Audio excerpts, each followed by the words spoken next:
بسم اللہ الرحمن الرحیم۔ السلام علیکم پیارے دوستو، حدیث قدسی ہے۔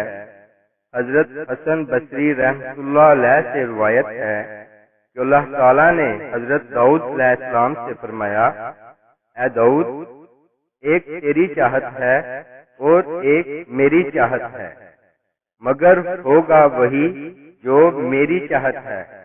اگر تو نے خود کو سپرد کر دیا اس کے جو میری چاہت ہے تو میں بخش دوں گا تجھ کو جو تیری چاہت ہے، اور اگر تو نے نافرمانی کی اس کی جو میری چاہت ہے تو میں تھکا دوں گا تجھ کو اس میں جو تیری چاہت ہے، اور پھر ہوگا وہی جو میری چاہت ہے۔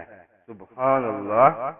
اللہ تعالیٰ سے دعا ہے، اے ہمارے رب، ہمیں توفیق دے کہ ہم تیری چاہت کے مطابق زندگی بسر کریں اور تیری رضا کے لیے زندگی گزاریں اور تیری رضا کے لیے ہر کام کریں یا رب العالمین یا ارحم الراحمین، آمین ثم آمین۔ اسلامک ویڈیوز کے لیے سبسکرائب کریں اور ساتھ بیل کے بٹن کو بھی پریس کر دیں۔